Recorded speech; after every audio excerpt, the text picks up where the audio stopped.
Good day. Good evening, I should say. I'm CJ Miller. I'm in Shreveport, Louisiana town. Across the Red River is beautiful Bossier City, Louisiana. And I'm going to give an intro and then we'll get on to what's going on here. First off, I hope you've all had a wonderful holiday season. It's almost New Year's Eve. It's almost coming to a close for us.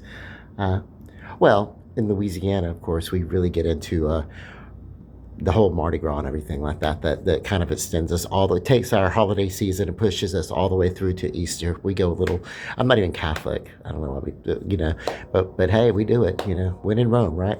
Okay. Always fun things to do down here. So, um, sometime before Christmas, I felt that I was having a depressive bipolar episode.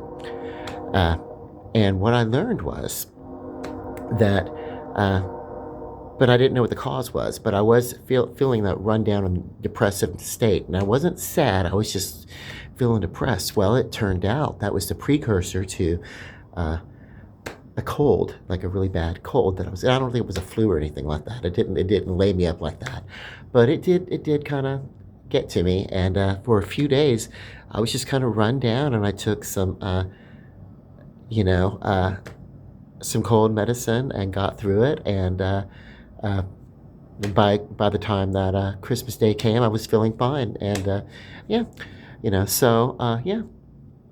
Uh, and then of course this is the time of the year that I just, this cold gets to me, and I have a cough, all that, But yeah, that's fine. Okay, so what's going on inside? Well, it's a fried chicken, but we're doing a little different. We're doing it a little different this time.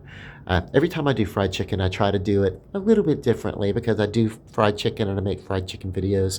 So I want to offer uh, different methods, and one's just as good as the next. If you're Southern and you love a good Southern fried chicken, uh, you know, uh, why does it have to be the same every time? Got that from my Italian friends who do not have pasta the same way that they have a good semolina pasta. They don't make it the same way. We don't make potatoes the same way. Why do we have to fry chicken the exact same way? Let's go inside. And here I have the first batch ready for its first turn. What I do on this is I take the chicken, put it in the oil, and this oil is 2 sticks of butter. The 2 sticks of butter are blocked with vegetable oil, 1 part vegetable oil, and about 1 part sesame seed oil.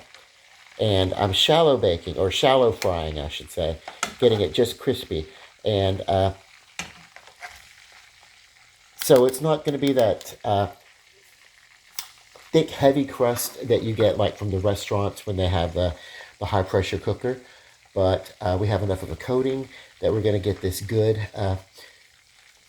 crispy browning on each side. And it's kind of with the non-stick skillet, I definitely don't turn the heat up as much as I would if I were using like a cast iron or something like that. A cast iron, you really have to watch it.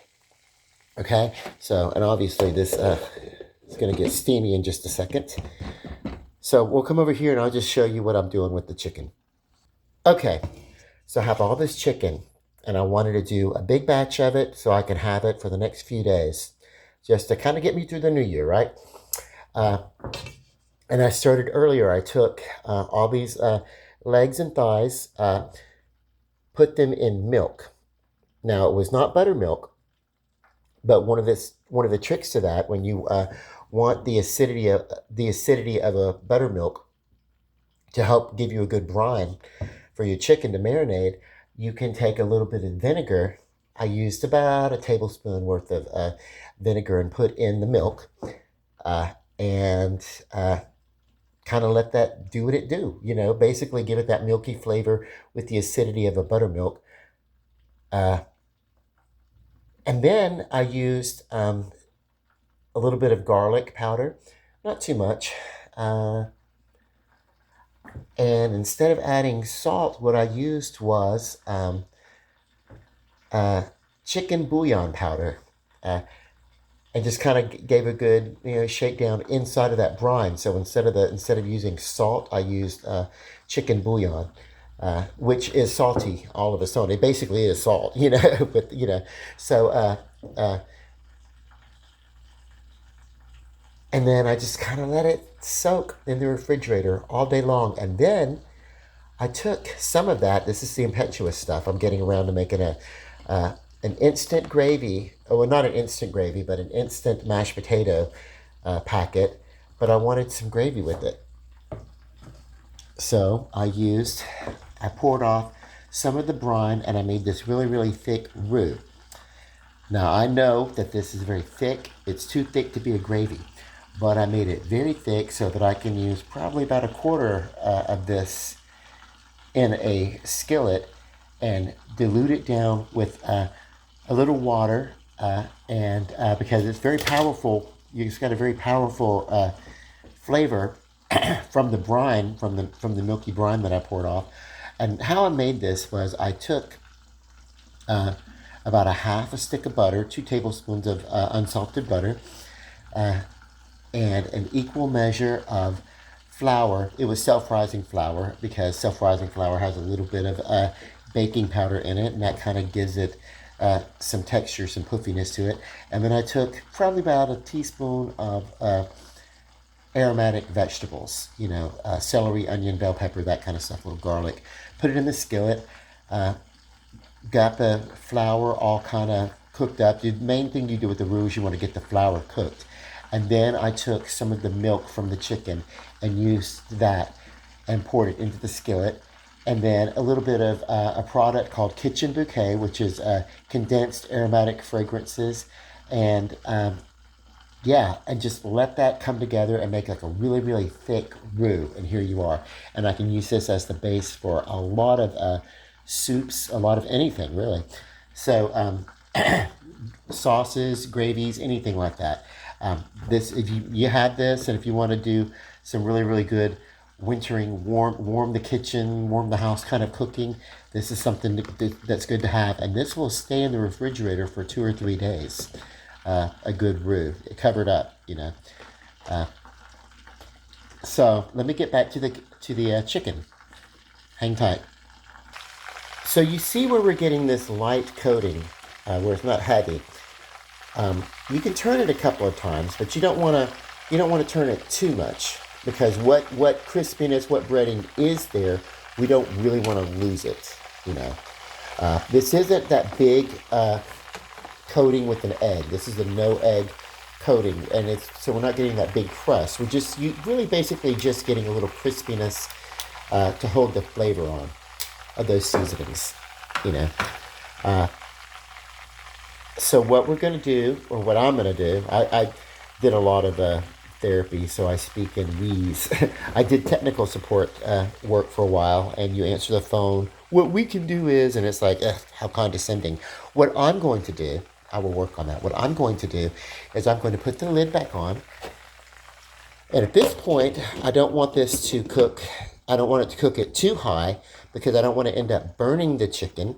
But I don't want it to get too rubbery. So I want to reduce that heat just a little bit and maintain it.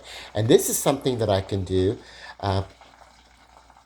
while I'm doing another chore in the same room. Like if I want to unload the dishwasher or something like that, just stay close to it so that you can keep an eye on it and regulate it as need be. Okay, I'm going to pause the video. I will see you after the click. So look, a good way to warm up the house in the wintertime, if it gets cool, get in there and do some cooking.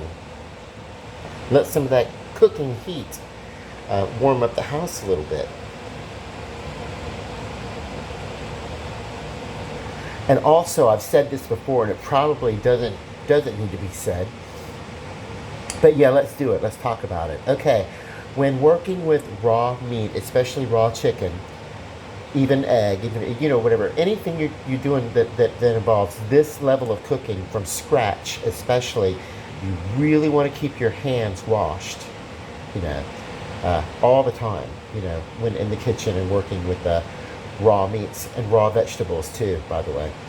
So just remember that's the golden rule. Uh, keeping everything clean and free of bacteria. Okay, so just to let you know, I put about 1/4 part to three of that roux that I told you about to uh, 3 parts, 3/4 parts, 1 part of the roux, and then 3 parts to the water. And if it's a little, because you want to cook it down and you want to remember that roux is cool uh, from the refrigerator, so it's going to have to warm slowly. So let this come up in a saucepan like this, or a skillet or whatever, saucer, to let it come up to a good simmer. And then you can reduce the heat and it will thicken and it will turn into a perfect gravy. Uh, if you want to with the roux, like I do with that roux, you go ahead and salt it, season it just a little bit more than what you want it to taste like when you're serving it. And that way, when you are diluting it and you are preparing it and turning it into a sauce for serving, that flavor will be perfectly balanced. If you make the roux with too weak of a flavor, you're just going to end up having to add more to it when you're making the sauce. But if you do it strong from the get-go, like I did, you actually won't have to add anything to it. What I did do is I added to this little bit, I added a little bit of ground cayenne pepper, ground red pepper, that cayenne. And so you'll see what this is going to be like in a few minutes. Probably after the click, this will be diluted down. If you find that your sauce is textured and there are lumps in it, you can really get after it with the whisk or the fork, or you can just simply strain it through a sieve. I'm not going to be that concerned about it here, just for me, since I'm the only one eating. But if company were coming, maybe I would strain this through a sieve once it's thick, just to make sure get all the flavors. But anything that's too textured, we don't want that. Another tip, another thing that I do is I always drain my fried foods. I find that paper towels, they're not as robust as they should be sometimes. So I use old cardboard and old bits of paper and things like that for draining the food. And then I'll transfer it to the plate to be served on. But yeah, if you try to drain it on something that's if it's a really hardy paper towel or something, then maybe you'll do well with it. But just a regular paper towel, unless, yeah, I mean, they're probably just not going to hold up, and you don't want bits of the paper towel to come off and stick on your chicken or anything. That's that's unsavory to me. So this is actually better because these pieces are not going to stick to the fried chicken as the pieces are draining. They're not going to cling and stick. I do like to give these pieces of chicken a turn. Once I'll let it cook on one side, and then I'll turn it, let it cook on the other, and then I'll give it another turn, and then I'll give it a final turn. So I like to cook it twice on each side, but I like to turn it so that it's not getting too much. I could have maybe monitored the heat on this. This is probably about as dark as I want it on either side. And this is pretty near ready for me to put in that bowl to drain. So I'm going to show you, I just put in 2 thighs and 2 legs, and since the chicken's cooler, it cooled that oil down as soon as I put it in. Even though I let my grease come back up, my oil come back up to temperature, it did cool down. But I immediately put the lid on and brought the temperature up a little bit on the dial, and it is starting to come back up to a simmer. But for a while there were no bubbles. So your cooler chicken pieces, they will lower the temperature of your oil as soon as you put it in. And that's whether you're doing a deep fry or this, And I'm not using a pressure cooker like in the restaurants. They'll do a pressure cooker. I'm not doing that,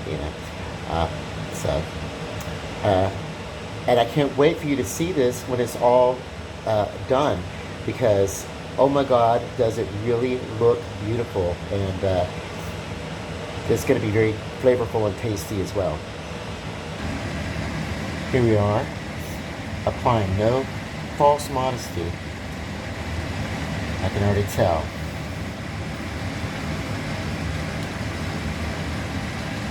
Oh, absolutely. That is going to be some damn good gravy. I'm going to let it come up to a simmer. Let it go for about 2 or 3 minutes on this simmer just to thicken up. And then I'm going to remove it from the heat and, possibly strain it. I don't know, depending upon how I feel. Because I'm going to do a presentation. I'm going to put this on a plate with some chicken. Maybe I want it to look nice, so maybe I will strain it.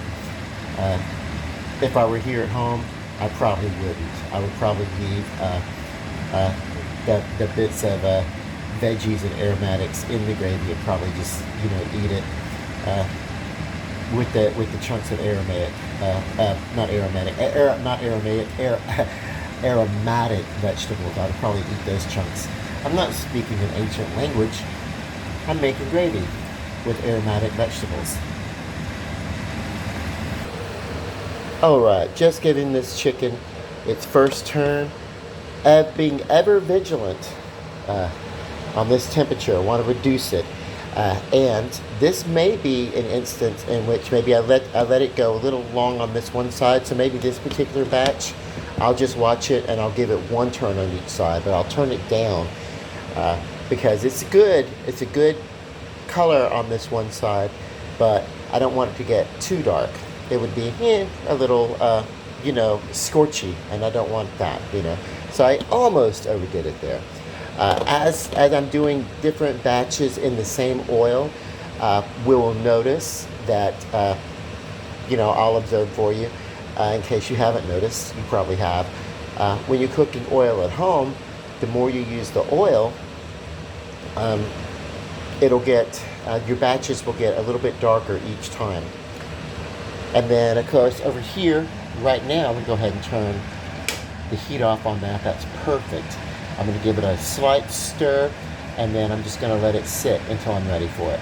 That's a perfect consistency of that gravy right there. Okay, so let's look. This is a really good consistency. We'll give it a stir around, and if I need to drain it, pour it through a sieve or something like that, that's fine. But let me tell you something. My gravy's different. My gravy, she's different from your gravy, Like my gravy, my gravy, she got a Creole accent, yeah. She got things to say. And when you taste it, she tell it to you. She showed you. She got secrets to be revealed. Okay. Oh, that's my voice, my Cajun voice, my Creole Cajun voice or whatever. It's not natural. I'll tell you, we lived in the bayous of St. Mary Parish and the surrounding areas for about 3 years, give or take, when I was very little. And so my ear would pick up some of that, So, yeah, I can slip into it pretty easily, but, it's not my natural dialect. But it's fun. It's fun to talk like that sometimes. So, always remembering to be clean as you work, but you may be able to see how draining on heavier pieces of cardboard and a torn cardboard box would be better in this case than a paper towel, because a paper towel, this hot chicken going right to a paper towel will basically cook that paper towel right onto the chicken. I don't want that. So that's why I use cardboard boxes, and if I don't have a large cardboard box, then I will tear apart cardboard and put into a bowl like this, But this is a good look for a pan-fried, chicken, cooked on each side. This is right about where I want it to be. I've got the oil heating up, ready for that next batch. And it doesn't take that long. If you're watching it, 5 or 6 minutes on each side for these smaller pieces. If it's a bigger piece like a thigh, maybe a minute or two longer. Just keep an eye on it and use your best judgment. And it's easy enough if you don't get them cooked all the way. It's easy enough to put them on a baking sheet, cover them with foil, and finish them off in the oven at say 350, 375 until you are sure that your chicken is done. And yeah, you don't want there to be any red juices. Your juices coming out should be very clear. It's also good to rest your meat before you serve it. Uh, It'll retain the juiciness. That's what the brine was for, helping it to remain juicy. Okay, outside for another moment here. So, um, one of the things also to be aware of when you're cooking with any sort of flour, like southern frying, anything like that, where you're working with the flour that's really dusty particles or whatever, especially when it's on chicken or meat or something like that, especially. But even with vegetables, if you're like battering and frying some vegetables, what you want to do is you want to be aware that there are microscopic bits of that flour that will get onto or get into the air and get on your other surfaces. You always want to clean everything that's nearby your workstation, you know. And I was just out here and hearing some fireworks off in the distance, and I thought maybe I'd catch some testing, uh, but I think that I missed that opportunity.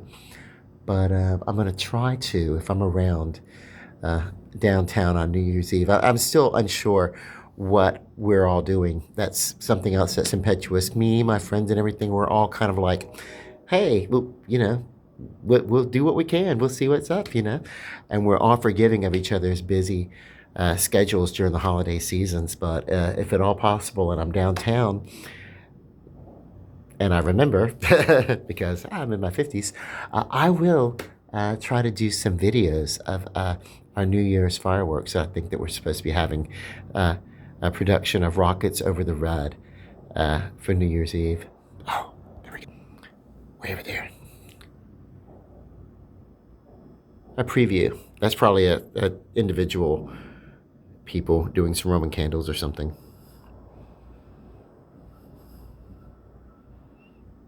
Oh, I do love fireworks, so who doesn't? If I don't get back into that kitchen real quick, it's what my kitchen's gonna look like. Don't want to leave frying food unattended for too long.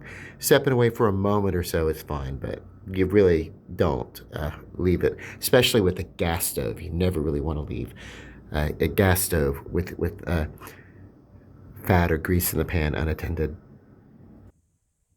Electric burners. Okay, so I did turn the oil down. But you can see, you definitely want to make sure there's none of this coming out of your chicken. My oil probably got a little bit too hot, which is probably why this came out of the chicken to that degree. One of the things with like fried chicken, especially oven fried chicken or chicken wings or something, you'll hear people complain, especially with the breaded chicken that you bring home that's been breaded and then you're supposed to finish it off frying at home. People will write in the comments or the reviews, oh my God, there's this blackness. And it's because the chicken cooked at too high of a temperature and it boiled out the blood, and then of course the blood turned black. That's gonna happen with this piece of chicken here, but it'll be all right. I could forgive myself one piece. Now, did you know, and I will say this is something that I don't really pay too much attention to at home. Uh, it's just me. I really don't pay that much attention to it. But there are different classes of chicken. It has to do with the size and the age of the chicken, uh, whether or not you would use it for roasting, um, whether or not it's more suited for breaking down into a soup like a chicken and dumplings or a chicken pot pie or something, or whether or not it's more suited for frying. you know, and how you would prepare it, you know. Larger, bigger. There's a type of chicken. I think it's called a peron. It's a very if I'm saying it right, peron or whatever. I don't know. I'll look it up. I'll put it in the comments. I'm drawing a blank on that, but it's a it's a it's a special type of chicken. It's actually it is a chicken, but it's a type of chicken that is a little bit more expensive and bigger, and it is more for roasting. Honestly, I think that is a way of taking a chicken and kind of monetizing it, getting a little bit more for the chicken.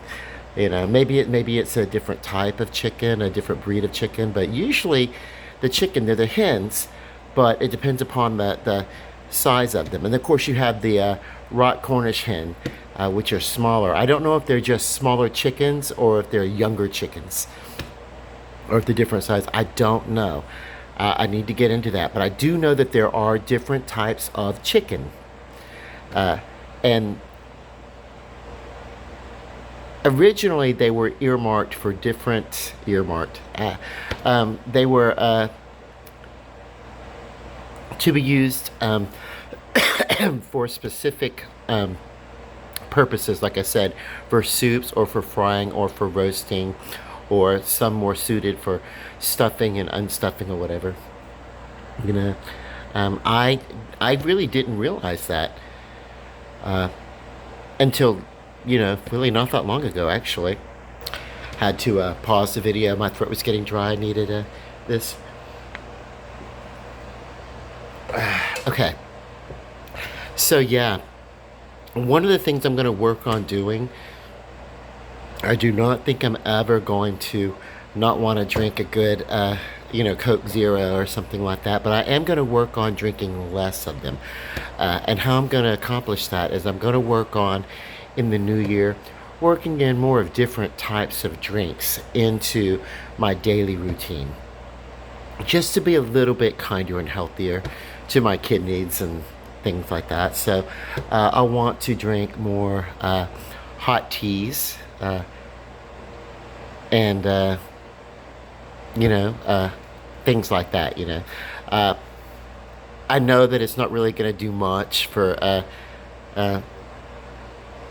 but maybe it will. I mean, I tend to slam sodas the way that the way that a lot of people would just like slam back a beer, and you know, working in more non-caffeinated or less caffeination in my drink would not be a bad idea. So I'm going to work on that coming on. Do you guys have any? Got a little flour in here. This is an example of how, you want to be careful about in that kitchen working with chicken and flour and stuff, because that stuff gets everywhere. So you really do you always have to clean all of your surfaces like that. But back to my question, do you guys have some improvement or a goal or something that you want to do? Sometimes people would call them a resolution, a New Year's resolution. I don't think in terms of resolution anymore as if you're resolving anything, but maybe just some little thing that you want to look forward to doing or something like that. Maybe it's not a changing of a habit. Maybe it's maybe it's something that you always wanted to do. Like maybe you want to, you know, uh, I don't know, go out and see more movies at the cinema or something like that, or whatever, maybe you just want to be a little kinder to yourself or to your neighbor or something. Do you guys have something that's coming up in the new year that you might be looking forward to? Hey, by the way, it's a new start, it's a new change, it's a new me. I'm not talking about all that. I'm just talking about some little thing that you might want to do that might be a little bit more enriching to your life experience in the year to come, and that you will carry on heretofore. Let me know in the comments. Okay, so first off, I'm looking and it's like, wow, I need to really wax this table or polish it or something like that. But yeah, the camera will pick up every single speck and I'm seeing things. But aside from that, I got my soda here.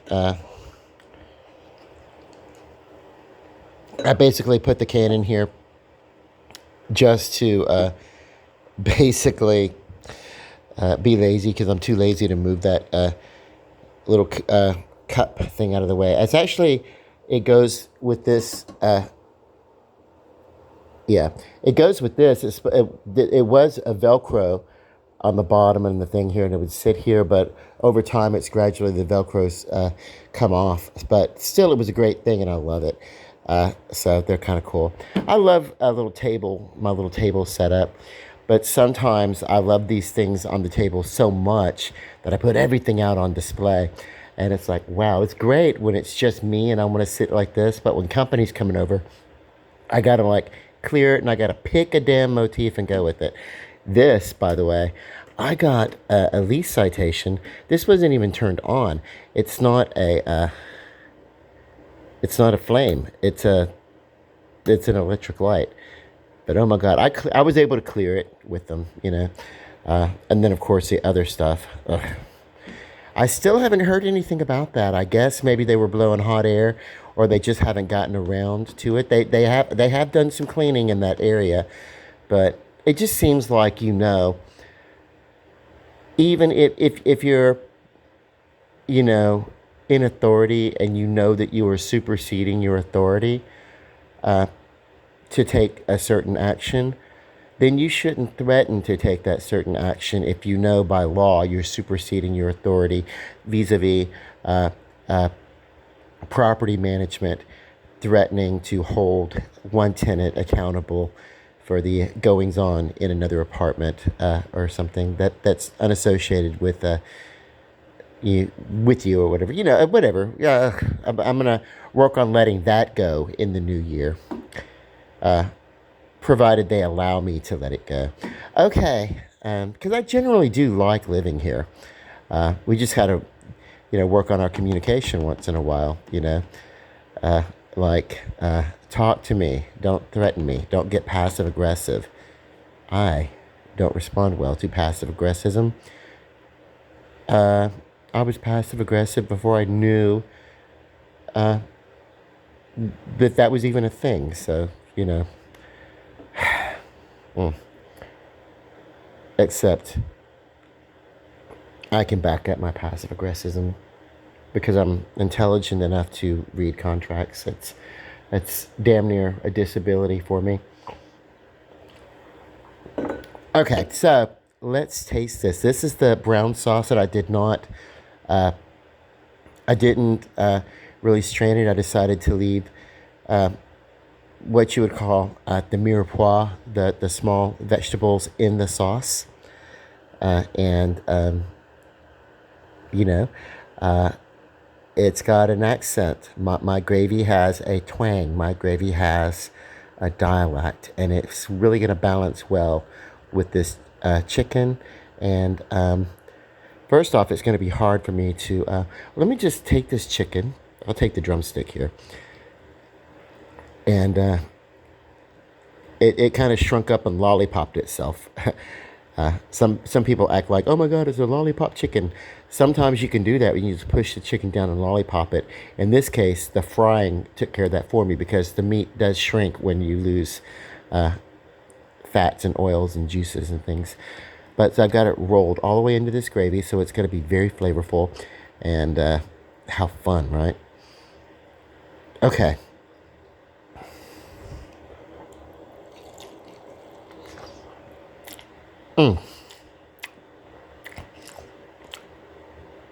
Due to me putting a chicken bouillon in the breading for this chicken, the coating of it, there's a slight saltiness, but it works really, really well balanced with this sauce that has an ingredient that I love to use. If you know, you know. I don't give away all my secrets. I actually have talked about this secret, but I'm not going to talk about it now. Later on, you'll get it.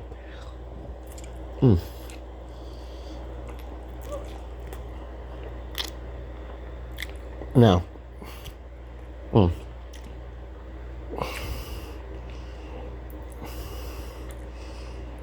That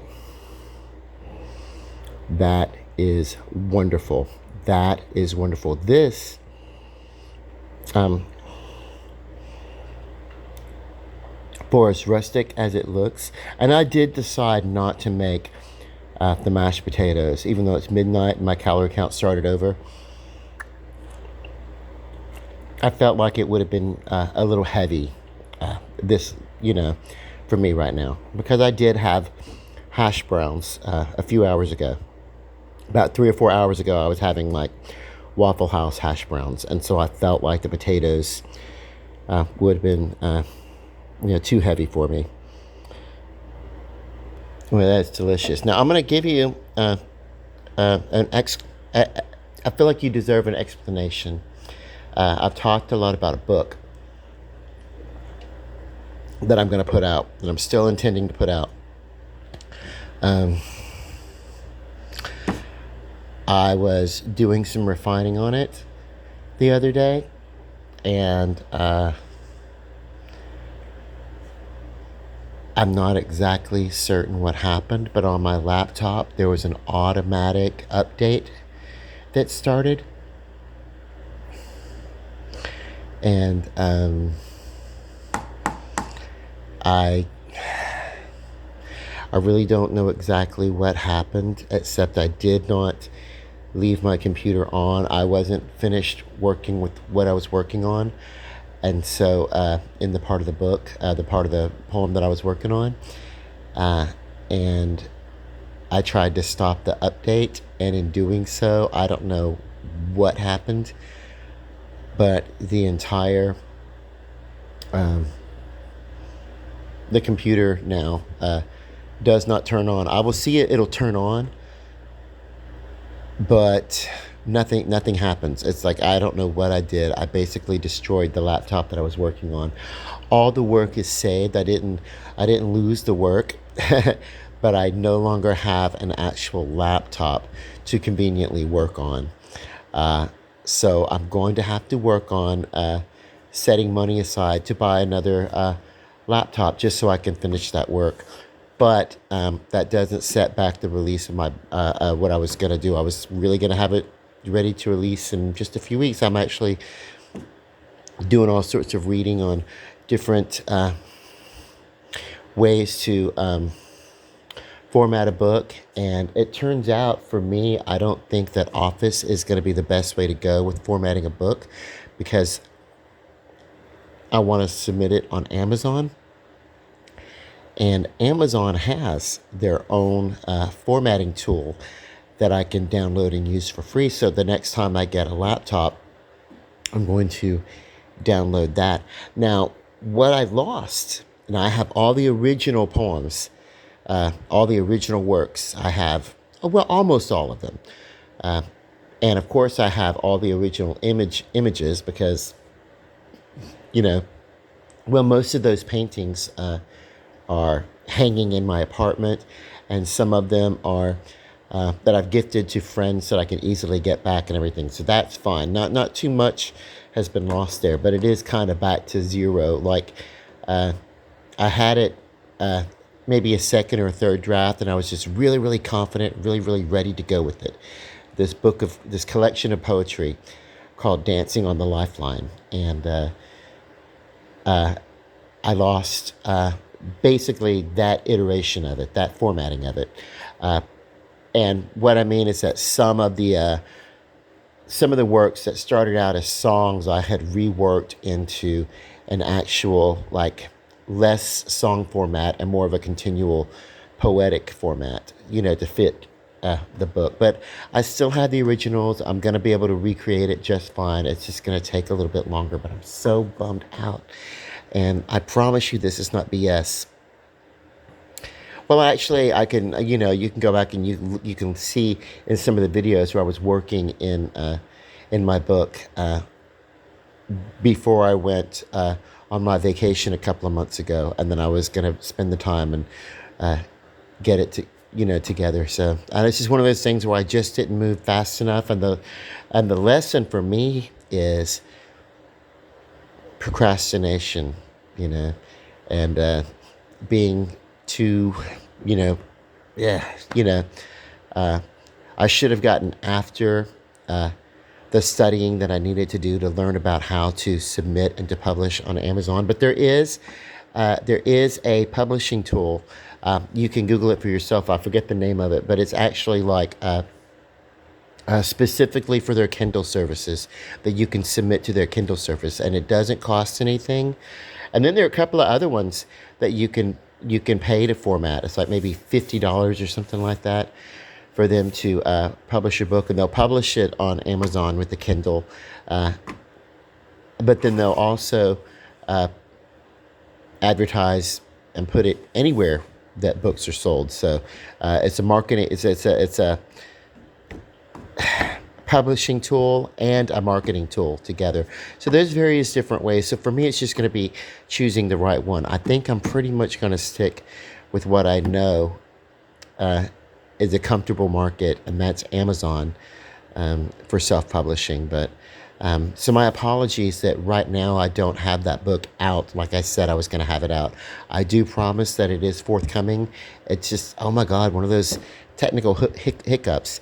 And if I really had money, really had the money to do it, I should pay someone to not ghostwrite it, not at all, but to format the work for me and who knows how to do it. But I just don't really know anyone to do it.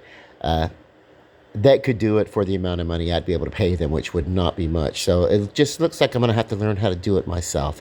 But I am sorry, I don't have a laptop, and I'm not going to try to do it with my cell phones or my tablet or whatever. They're just not, that would never work for me. It would just, yeah, I'm so sorry. But I don't regret the money that I spent on Microsoft, Office, because it taught me a lot about how to format and which ways that I would want to format. I feel very grateful for that. That was not money wasted. And even though this laptop that I've had about 3 years, so if I had just handled it better, I should have known you don't interrupt a.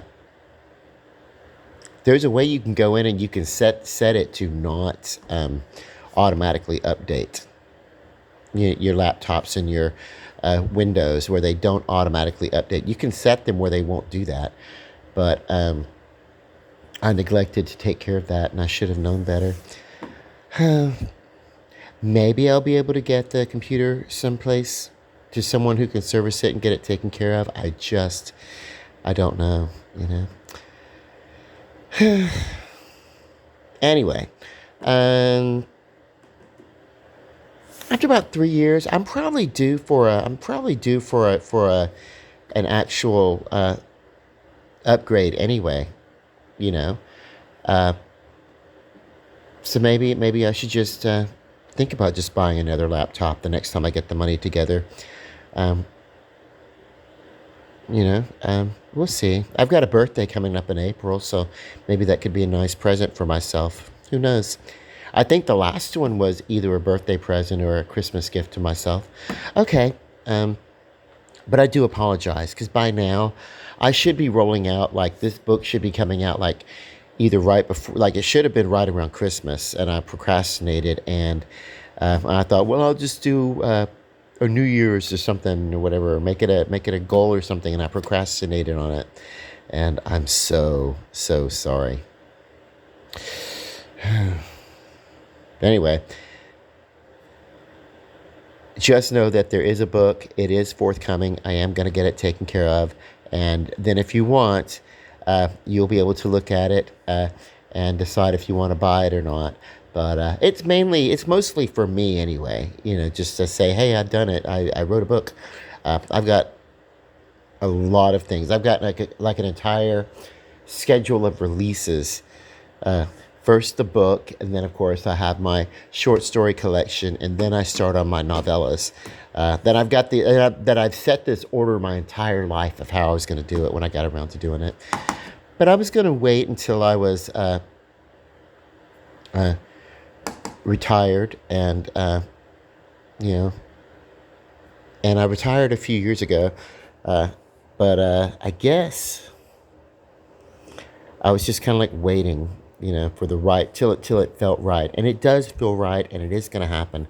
But it is kind of a bummer. It is kind of a bummer. But please don't think I was blowing hot air, blowing smoke. Oh, whatever happened to that book you were talking about? Please don't think that I do have a book of short poetry and some artwork, and it is coming out. Uh, I'm so sorry. I do have um, some of it saved in my Microsoft Office account that I can still access, though I cannot make any kind of improvising or changes or anything to that because I'm not going to I'm not going to purchase another account uh, until I get another computer. So because it makes no sense to do that and then of course um, not be able to go in there and work on it until I have a screen that I'm satisfied with. I am so sorry for that. But anyway, if you don't hear me talk about the book for a while, it's because I'm going to need to get a laptop. But anyway, let me get back to this chicken. Um, if you guys have any like tips or tricks that you like to do for chicken,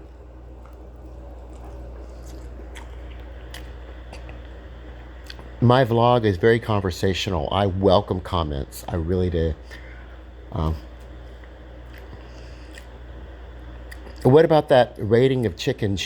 Some chickens are, more for roasting, and some are more for suitable for, boiling down into a soup or something, and some are better for frying. What do you think? Do you know anything about that? I've worked in, excuse me, I've worked in a lot of kitchens, and I should have known that. There are some chickens I've known that some of them were called fryers, and some of them were called roasters. I never really knew the difference. I just thought it was a marketing thing. It turns out there are differences. There are differences. I'll be right back. Yes, I needed to take that. Excuse me. I needed to take that last batch of chicken off of the stove.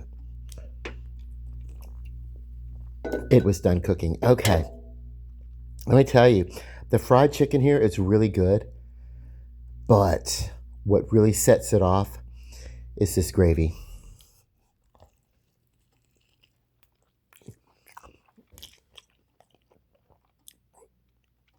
Mm, this very rustic brown gravy.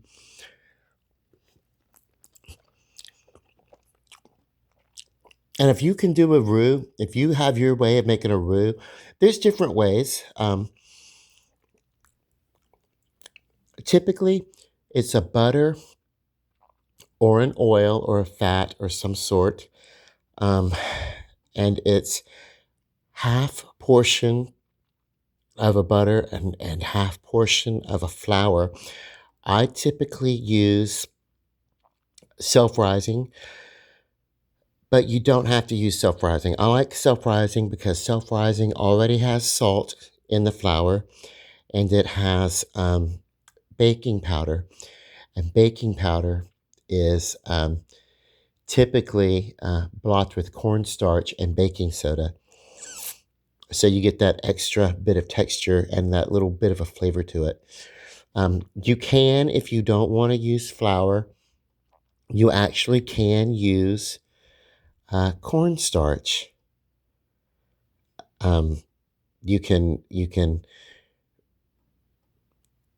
yeah, you can use the drippings of your oil, your fats, or whatever, and season it, and then use cornstarch to thicken it. But you're going to get less of an opaque gravy like this. It's really thick brown gravy, and you're going to get more of a